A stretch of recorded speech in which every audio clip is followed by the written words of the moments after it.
అందరికీ నమస్కారం. తెలుగు కథామాలకు స్వాగతం. జానకి విముక్తి నవల చదువుతున్నాను.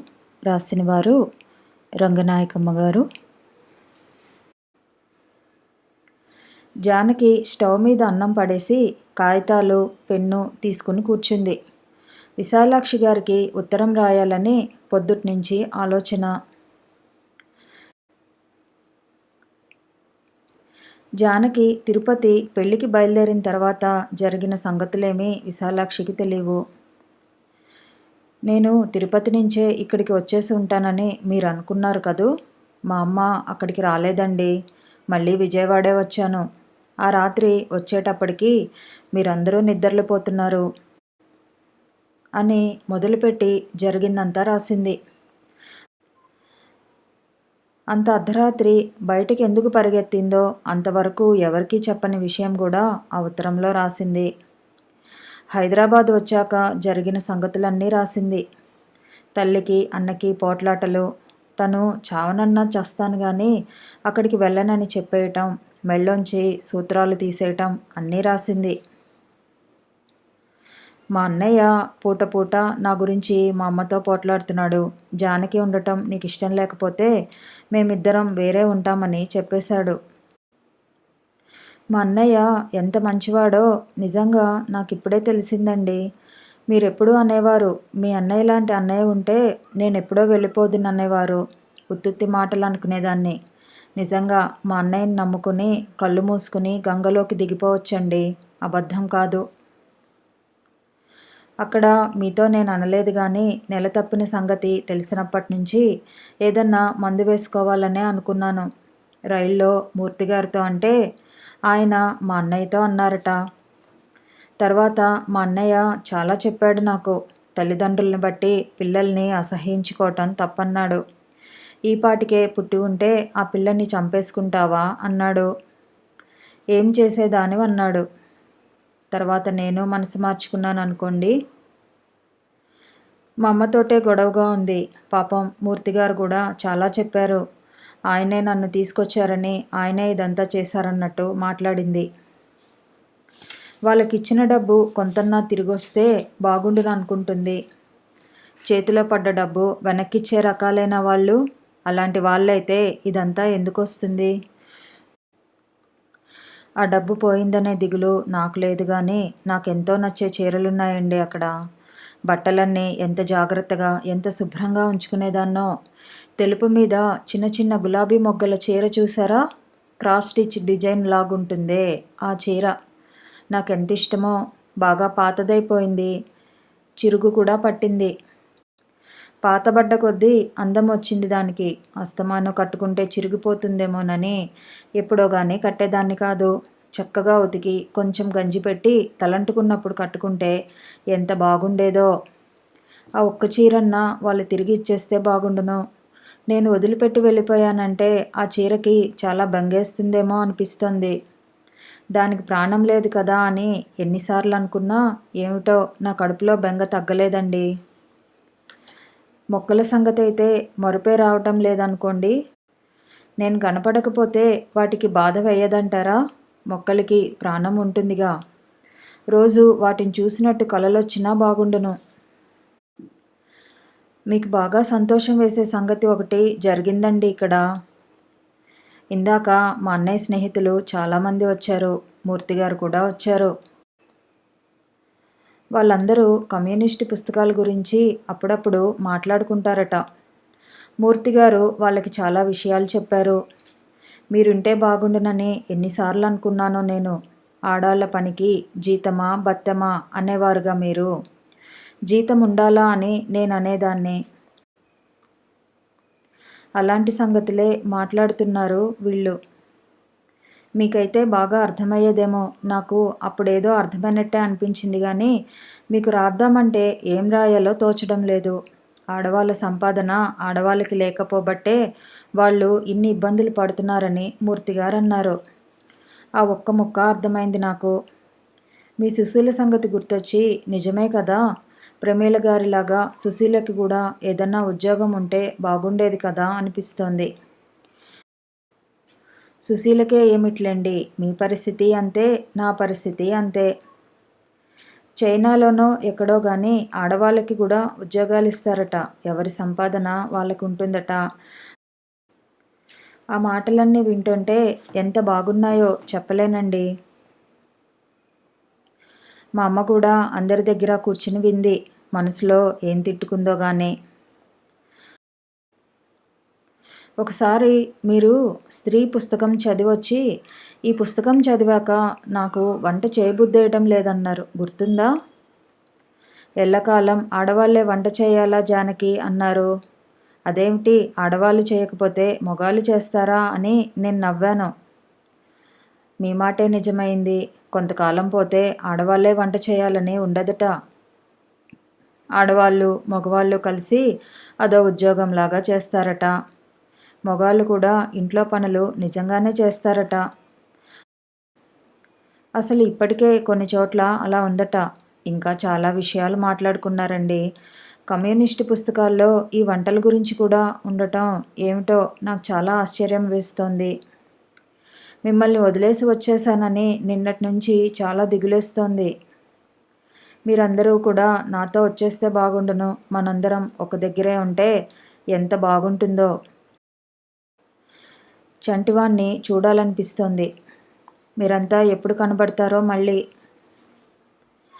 నిన్న 2 చీరలు కొనుక్కున్నాను. బొత్తిగా బట్టలు లేవని మా అన్నయ్య తొందర పెట్టి తీసుకెళ్ళాడు. రేపటి నుంచి బోలెడు ఖర్చు నా వల్ల ఇంట్లో. నా చర్మంతో చెప్పులు కుట్టించినా మా అన్నయ్య రుణం తీరదనిపిస్తోంది. తొందరగా జవాబు రాయండి. జానకి పిన్ని అడిగిందని పిల్లలందరికీ చెప్పండి. వాళ్ళేమన్నారో నాకు తప్పకుండా రాయండి. మర్చిపోకుండా రాయండి. మీ జవాబు కోసం 1000 కళ్ళతో చూస్తూ ఉంటాను. ప్రేమతో మీ జానకి. ఎవరికి అన్నాడు సత్యం జానకి తలెత్తగానే. జానకి తడబడి విశాలాక్షి గారికి అంది. అయిపోతే ఇచ్చేయి, డబ్బాలో వేసేస్తాను అన్నాడు.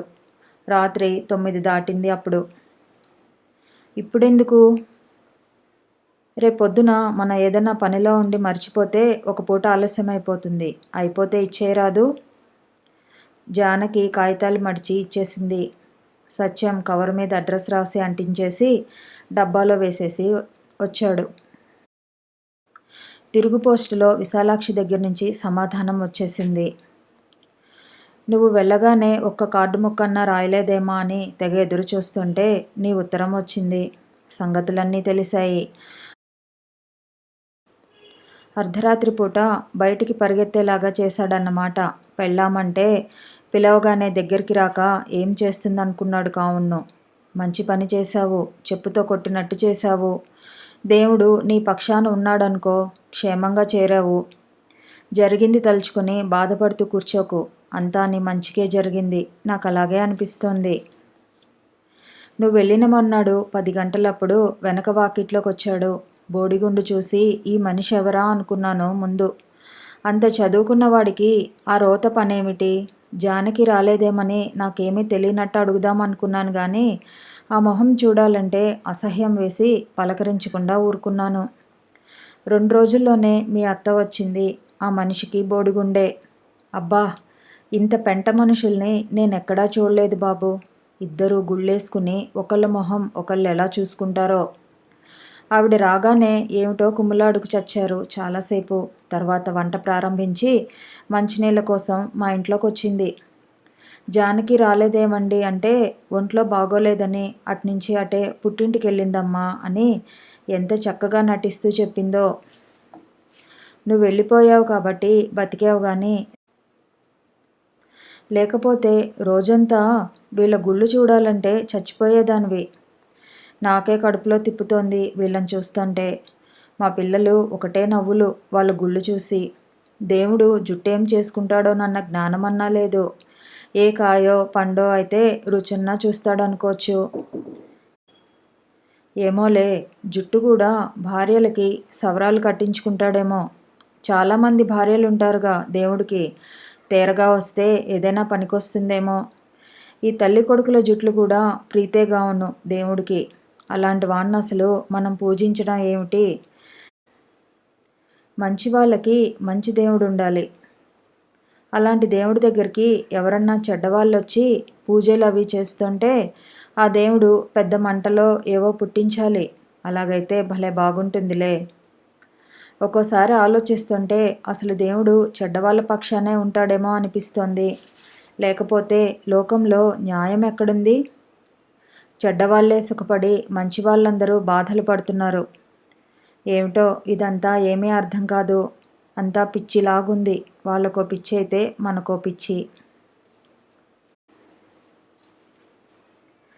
నీ గురించి చెప్తే పిల్లలందరూ చాలా సంతోషపడ్డారు జానకి.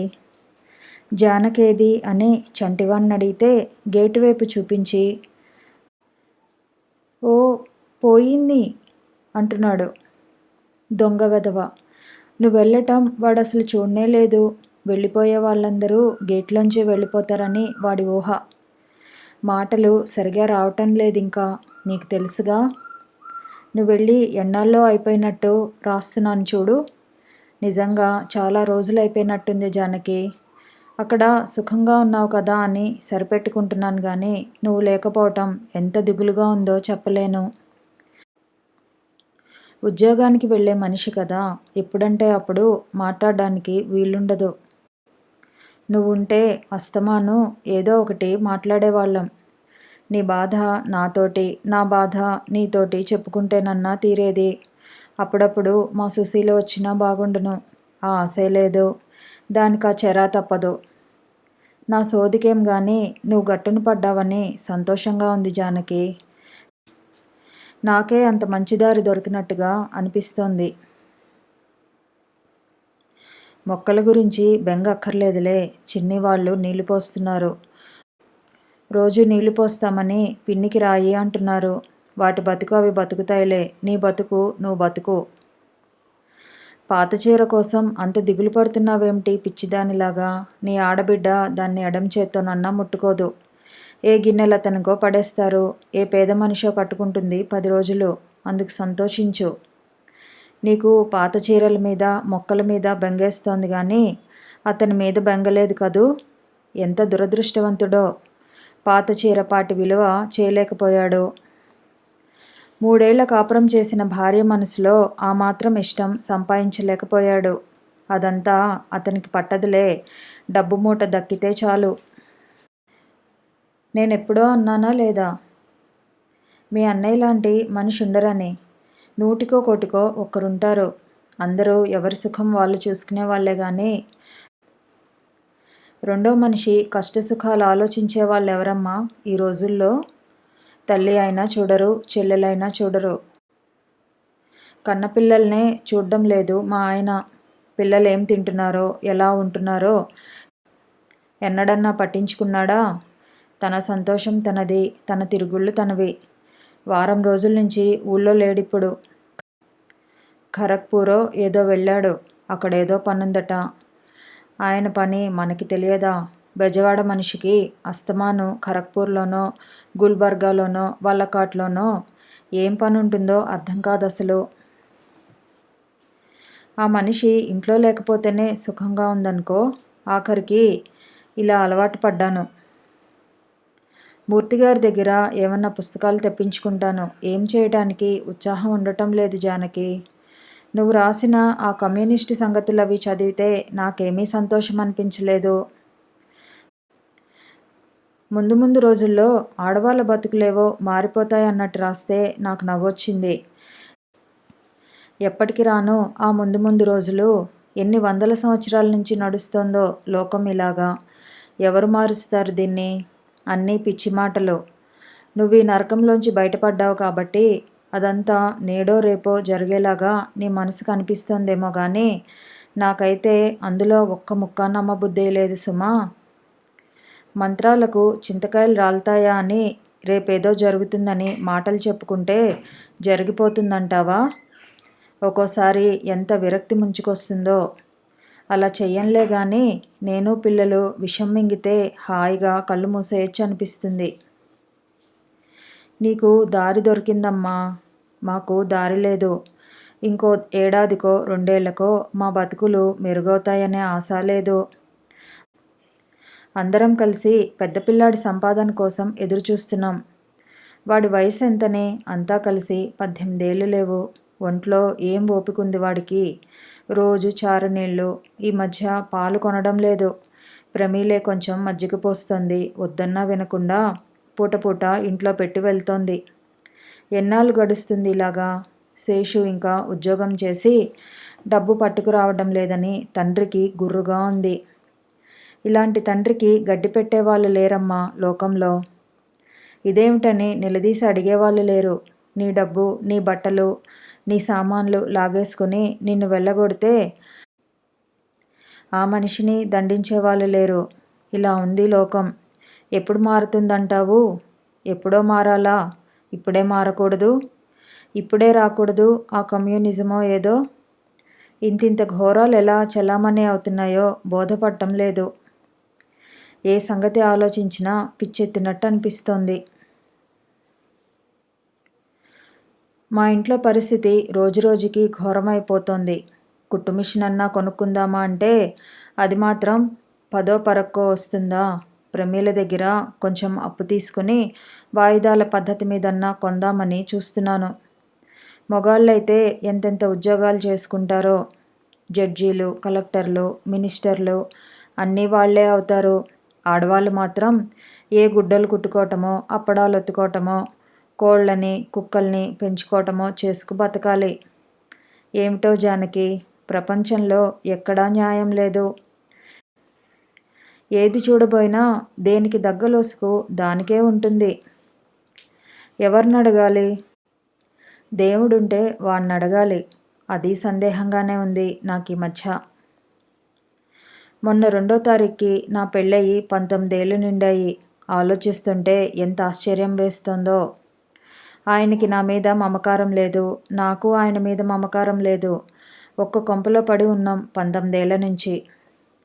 నిన్నో మొన్నో స్కూలు మానేసినట్టుగా ఉంది నాకింకా. 2 రోజుల క్రితం పుస్తకాలు పట్టుకుని స్కూలుకి వెళ్తున్నట్టు కల వచ్చింది. ఎంత చిన్నదాన్నో, పైట కూడా వేసుకోలేదు. ఎంతో చదువుకోవాలని ఉండేది. ఇప్పటికీ స్కూలు సంగతులే కల్లోకొస్తాయి. నా చదువుకేమొచ్చేలే, నా పిల్లల చదువుకి కూడా దారి లేదు. శేషు ఎంత తెలివైనవాడు. చదువు మానుకుని ఒక్క 100 రూపాయల పని దొరుకుతుందా అని కొట్ల వెంట తిరుగుతున్నాడు. తెలివి తక్కువగా పిల్లల్ని కన్నాను. వాళ్ళ జీవితాలకి దారి తెన్నూ లేదు. నచ్చినా నచ్చకపోయినా రోజులు గడిచిపోతున్నాయి. కడుపు నిండా తిండి పెట్టకపోయినా పిల్లలు పిచ్చి మొక్కల్లా ఎదుగుతున్నారు. తర్వాత ఏం జరగవలసి ఉందో తెలియడం లేదు. నువ్వు వెళ్ళాక మరీ పిచ్చెత్తినట్టుగా ఉంది. పిల్లల్ని నన్ను పోషిస్తామని ఎవరన్నా అంటే వాళ్ళకి జన్మంతా ఊడిగం చేసుకుని బతుకుదును. మనసు కొంచెం తేలిగ్గా ఉంటుందని ఏదేదో రాసేశాను. ఎప్పుడూ ఉన్న గొడవేలే ఇది. నువ్వేం బాధపడకు. నువ్వు వెళ్ళి ఇవాళకి వారం రోజులే. ఎన్నో యుగాలైపోయినట్టుంది మాకు. పాపం పిల్లలు కూడా బెంగగా తిరుగుతున్నారు. జానకి పిన్ని ఇంక రాదా అమ్మా అని చిన్ని వాళ్ళు అడుగుతుంటే రాదంటే వాళ్ళకి చాలా దిగులేస్తుందని మనమే వెళ్దాంలేండి అని చెప్తున్నాను. మమ్మల్ని మర్చిపోకు జానకి. అప్పుడప్పుడు ఉత్తరాలు రాస్తుండు. ఉత్తరం పూర్తయ్యేప్పటికీ జానకి కళ్ళు నిండిపోయాయి. గోడవైపు మొహం తిప్పి వలవలా ఏడ్చేసింది. కాసేపు నుంచుని కళ్ళు గట్టిగా తుడుచుకుని వంటింట్లోకి వెళ్ళింది. సత్యం ఆ పూట డబ్బాలన్నీ దులిపే పని పెట్టుకున్నాడు. నైట్ షిఫ్ట్ చేసొచ్చి కాసేపు పడుకుని అప్పుడే లేచి ఆ పని పెట్టుకున్నాడు. జానకిని చూసి ఎక్కడి నుంచి ఉత్తరం అన్నాడు. విశాలాక్షి గారు జవాబు రాశారు అంది. అప్పుడే అలా ఉండాలి జవాబులు ఇవ్వటం అంటే. నీకు ఉత్తరాలు రాస్తే జవాబు కోసం ఎదురు చూసి చూసి నా ప్రాణాలు పోయేవి. జానకి నిరుత్సాహంగా నవ్వుతూ నువ్వు చాలా మంచివాడివని రాశారు అంది. ఎందుకట అని సత్యం కూడా నవ్వాడు. ఎందుకేమిటి, చెల్లెల్ని ఉద్ధరించావుగా, ఇంకెందుకు అంది వెటకారంగా సుందరమ్మ వెనక నుంచి. ఓస్ అందుకేనా? అదో మంచా? చెల్లెలకి చేస్తే మంచేమిటి, పరాయి వాళ్ళకి చేస్తే మంచి గాని. నేనంత మంచివాణ్ణైతే ఆవిడ్ని వాళ్ళ పిల్లల్ని కూడా తీసుకొచ్చేయాలి. ఇంకేం, బెజవాడలో కాపురాలు చేసుకుంటున్న వాళ్ళందరినీ తీసుకొచ్చేయి సుందరమ్మ. నిజంగా తీసుకొచ్చేద్దును. అంత ప్రేమ ఉంది. అంత డబ్బు లేదు గాని. అమ్మా, మొన్న అన్ని సంగతులు విన్నావు. ఎంతెంత గొప్ప విషయాలు చెప్పాడు మూర్తి. ఒక్కటి నచ్చలేదు నీకు. ఆడవాళ్ళు వంటే చేయక్కర్లేదంటాడాయన. ఇక నచ్చేదేమిటి, మానేదేమిటి? ఆ నిమిషాన ఆ విషయాల మీద జానకేం ఆసక్తి లేదు గాని విశాలాక్షి గారి కష్టాలకి, తల్లి మాటలకి ఎక్కడో ఏదో సంబంధం ఉన్నట్టు అనిపించి ఆవిడ కోసమే మాట్లాడుతున్నట్టు కోపంగా, అవును, ఏం వంట ఆడవాళ్లే చేయాలని రూలా? మగాళ్ళు చేస్తే ఉడకనంటుందేమిటి వంట అంది వెటకారంగా. సుందరమ్మ కూతుర్ని మింగేసేలా చూస్తూ, బాగానే తయారయ్యావు ఏబ్రాసిలాగా అని మొహం చిట్లించింది. ఒక్క తిట్టు విసిరేస్తే సరిపోదు, మొగాలు చేస్తే వంట ఉడకదా అని అది అడిగింది. దానికి జవాబు చెప్పరాదు అన్నాడు సత్యం. ఈ చోద్యాలేమిటో మేమెరగం. వెనకటి ఆడవాళ్ళంతా డబ్బో డబ్బో సంపాదనో అని ఏడ్చారా మీలాగా? ఆడదని మొగాడని దేవుడెందుకు పెట్టాడు? ఇల్లు వాకిలి చూసుకుంటూ ఆడాలు సుఖంగా బతకలేదు ఇన్నాళ్ళు అంది సుందరమ్మ ఎప్పుడో 4 రోజుల కిందట మూర్తి మాట్లాడిన దానికి సమాధానం చెప్తున్నట్టు. జానకి ఒళ్ళు మండింది. చాలా సుఖంగా బతికారులే ఆడాళ్ళు. ఎక్కడికక్కడ నోరు మూసుకుంటే అంతా సుఖమే. చేసుకున్నవాడు కాస్త దయతలిచి సవ్యంగా తిండి పడేస్తే తిన్నట్టు, లేకపోతే లేనట్టు. అదే ఆడాళ్ళు సుఖపడిపోయేది. జానకి మాట్లాడుతుంటే సత్యం పొంగిపోయాడు. జానకి విశాలాక్షి విషయంలో గట్టిగా ఒక నిర్ణయానికి వచ్చింది. తల్లి వాకిట్లో ఉండటం చూసి ఉత్తరం తెచ్చి, అన్నయ్య ఒకసారి చూడు అంటూ ఉత్తరం అన్న చేతికిచ్చింది. ఏమిటి, విశాలాక్షి గారి ఉత్తరమా అంటూ సత్యం కాగితాలు విప్పి ఉత్సాహంగా చదవటం మొదలుపెట్టి రాను రాను చాలా దిగాలు పడుతూ ముగించాడు. చదివిందే చదివి 2-3 సార్లు చదివి చాలా విచారపడుతూ కాగితాలు మడతపెట్టాడు. అన్న ముఖ కవలికలు గమనిస్తున్న జానకి కొంచెం ధైర్యంగా అన్న ఉత్తరం ముగించగానే విశాలాక్షి గారికి మనమేమన్నా సాయం చేయాలన్నయ్యా అంది ఆతృతగా. అవును, చేస్తే బాగుండును. నేనొకటి అనుకున్నానన్నయ్య. ఆ సూత్రాలున్నాయిగా, అవి నేనింక వేసుకోనుగా. అవి అమ్మేసి డబ్బు పంపిద్దాం. తొందరగా మిషన్ కొనుక్కుంటారు. విశాలాక్షి గారికి కుట్టడం బాగా వచ్చు. అదేదో కంపెనీ వాళ్ళు ఆ వీధిలో సెంటర్ పెట్టినప్పుడు వెళ్ళి నేర్చుకున్నారు. వాళ్ళు ఏదో బహుమతి కూడా ఇచ్చారు. అన్నయ్య ఏమంటాడో అనే ఆందోళనతోటి కొంచెం బెదురుతూ మాట్లాడింది జానకి. సత్యం కొంచెం ఆశ్చర్యపడ్డాడు. డబ్బు అప్పుగా ఇద్దామనుకుంటున్నావా? ఆవిడ మళ్ళీ ఇవ్వలేరేమో, అది ఆలోచించుకో.